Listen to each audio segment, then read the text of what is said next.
Mara! The fighter shouts, delighted, and a punch shuts him concussively up. It's a real good hit, a thunderous uppercut to the point of the jaw. Mara hears his teeth grind across each other, down into lip flesh and shredded gums. She cringes in silent sympathy.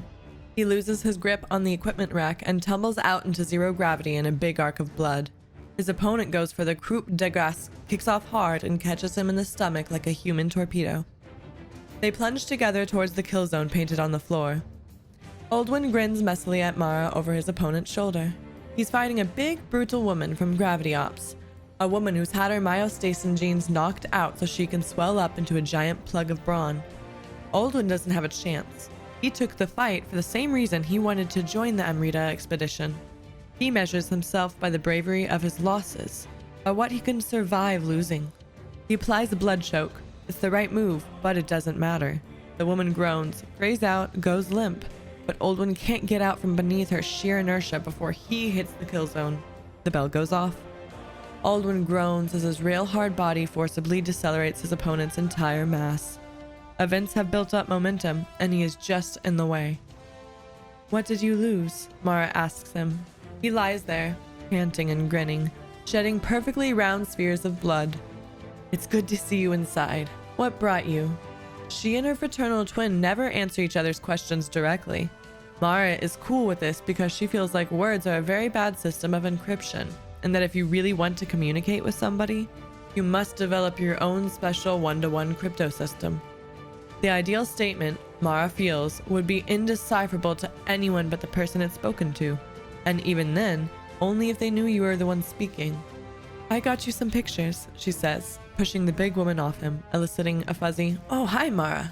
Full sensorium captures. You can trade them for the parts I need." Oldwin helps the big woman pull herself vertical, but his eyes narrow on Mara, not because he's sore at the idea of helping her. He's always liked bartering, bargaining, and the hustle, but because he knows what kind of black market wants these captures. "How far off the hole did you take them?" "How far off?" "All the way off. They are in zero gravity because Yang Luwei shut off its engines for an inspection cycle." So, while Oldwin got in prize fights, Mara kicked off Yang Luwei's forward shield and coasted 10 kilometers into pure void, tethered only by a thread-thin molecular line. She ordered her suit's critogel to gather around her face.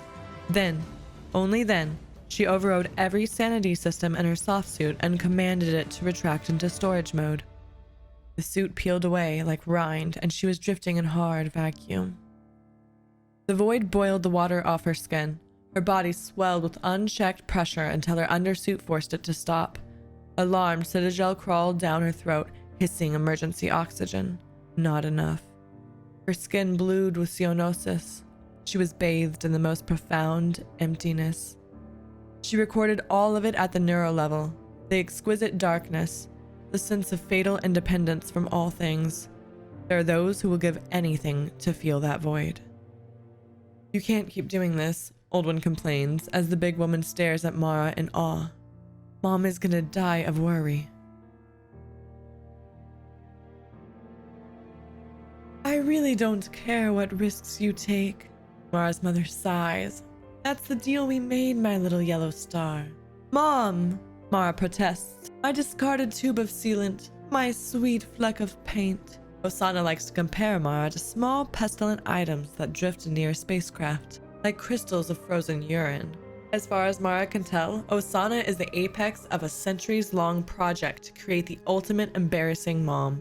She is also very blunt.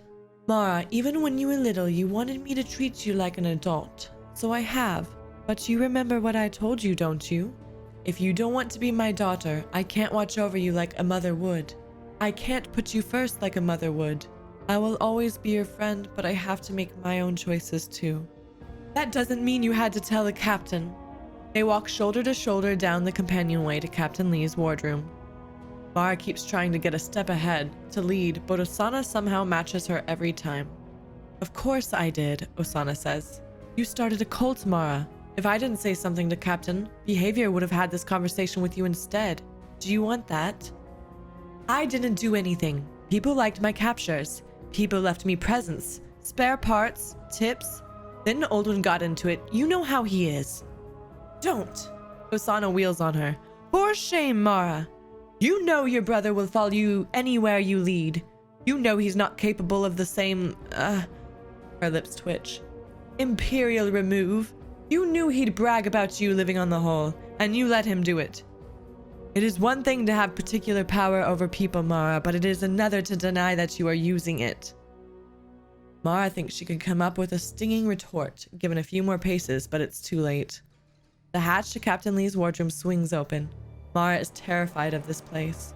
This is where Captain Alice Lee, divine presence in Mara's life, interfaces with the officers who are the manifestations of her will. Since Mara wants to be Alice Lee someday, the wardroom makes Mara feel like she's an Asuppa princess scoping out her rival's court. Captain Lee offers them tea. Mara cannot imagine the ways in which she is butchering what must be an intricate and meaningful tea ceremony. Lee serves some very battered, pre-traveler ceramic sloshing with hot green tea, then immediately adulterates her own cup with milk from the cow thing on the biodeck. Revolting, isn't it? She smiles at Mara in bewildered horror. You should have seen what I had put in my tea when I was camping in Mongolia. I understand your colleague, who's also your mother, has some concerns about your relationship with the rest of the crew. My darling Mara, Osana says, has, entirely by accident, I'm sure, cultivated a reputation as a minor divinity. Her captures from outside the ship are hot items for barter. People draw fan art. There are tips left for her.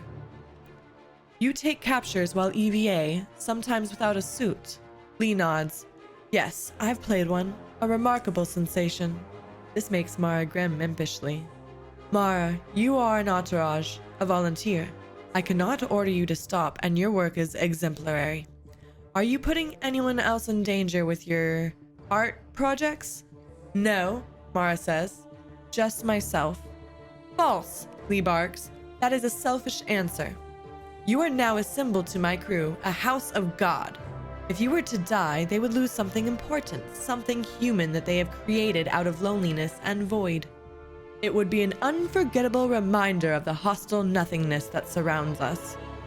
When you endanger yourself, you endanger that symbol. You are a part of this mission's behavioral armor, Mara. Mara is thunderstruck.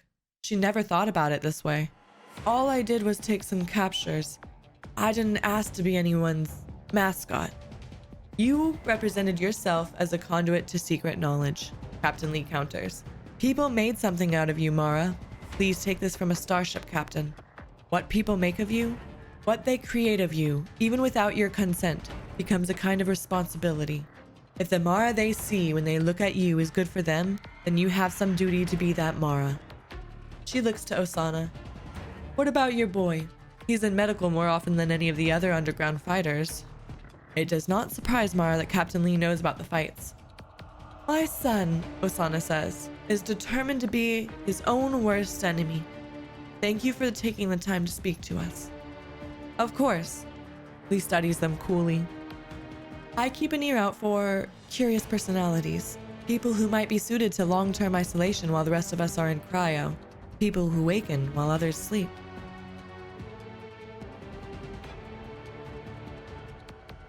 Exit a screen to unknown maneuvering object. Please squawk your transporter and ident. Over. Another silent quarter-hour passes on flight. No response comes from the transient contact 12.5 light minutes away.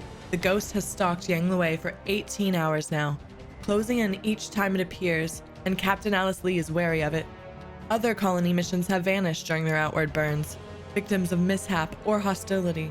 And because of these disappearances, Project Amrita did not hurl itself fearless into the void. Rather, they came armed to the molars. Let's give them a fright, she decides. Cut the main engine. The ship's AI executes the command, but a crew person confirms and calls the order back. MECO, aye aye. Launch a distributed antenna. Heat up the targeting radar for a full fusion power snapshot. We'll take their picture and see what we see. Captain, the comm officer calls. I've got something weird here. Is our Phantom saying hello? No, it's a neutrino tight beam from Sol Cessant. They've declared a Kara White emergency. The whole solar system is now under Warmind control. Comm dismisses her sensorium and goes to her hard controls as if she thinks this might be some kind of virtual prank. We're being conscripted. Alice smashes these ideas together in her head like a child banging rocks. They are so preposterous, so stupid that she cannot even begin to manipulate them coherently. We're what? We've been commissioned as an auxiliary warship. We are ordered to... Calm swallows in disbelief. To kill our exit trajectory and assume a heliocentric orbit. That comes with explicit instructions to suicide burn our engines until they are destroyed. Rasputin will transmit targeting coordinates so we can use our kinetic weapons as long-range artillery. Will be recovered after this crisis is concluded. Details! What kind of crisis?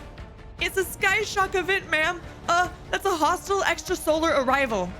Captain Lee clamps the mask of command authority over her face. Transmit a request for clarification. Belay the antenna, Captain? No. Scale it up. Add telescopes to the swarm. Get me a full system survey. I want to know what's going on back home. Alice Lee reaches out to call up a file, hesitates, and then selects the Project Amrita charter. We have a decision to make. If you like the content, don't forget to drop a like and hit that subscribe button. Next week, we'll have part 3 of the Book of Marasana, the story of Marasov, the Queen of the Awoken.